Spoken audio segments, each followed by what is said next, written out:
ছাত্র জনতার অভ্যুত্থানে আওয়ামী লীগ সরকারের পতনের 9 মাস পর দেশ ছাড়লেন ওই সরকারের রাষ্ট্রপতি আব্দুল হামিদ। বুধবার দিবাগত রাত 3টা 5 মিনিটে থাই এয়ারওয়েজের একটি ফ্লাইটে তিনি দেশ ছাড়েন বলে নিশ্চিত হওয়া গেছে। শাহজালাল আন্তর্জাতিক বিমানবন্দরের দায়িত্বশীল একটি সূত্র তার দেশ ছাড়ার বিষয়টি নিশ্চিত করেছে। সূত্রটি জানিয়েছে, রাত 3টা 5 মিনিটে থাই এয়ারওয়েজের TG 340 নম্বর ফ্লাইটে ব্যাংককের উদ্দেশ্যে ঢাকা ছাড়েন আব্দুল হামিদ। সূত্রটি জানিয়েছে, গত রাত 11টা থেকে শাহজালাল আন্তর্জাতিক বিমানবন্দরে যান আব্দুল হামিদ। সেখানে যাওয়ার পর ইমিগ্রেশনের প্রয়োজনীয় যাচাই বাছাই শেষে দেশ ছাড়ার সবুজ সংকেত পান তিনি। আব্দুল হামিদের বিরুদ্ধে অন্তত একটি হত্যা মামলা থাকার তথ্য রয়েছে। গত 14 জানুয়ারি কিশোরগঞ্জ সদর থানায় তার বিরুদ্ধে একটি মামলা দায়ের হয়। মামলাটিতে সাবেক প্রধানমন্ত্রী শেখ হাসিনা, শেখ রেহেনা, সজীব ওয়াজেদ জয়, সাইমা ওয়াজেদ পুতুল, ওবায়দুল কাদেরের নামও পাওয়া গেছে।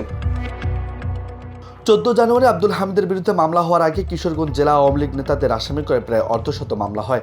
তবে সেসব কোনো মামলাতে আব্দুল হামিদকে আসামি করা হয়নি। নিউজ ডেস্ক, বার্তা 24।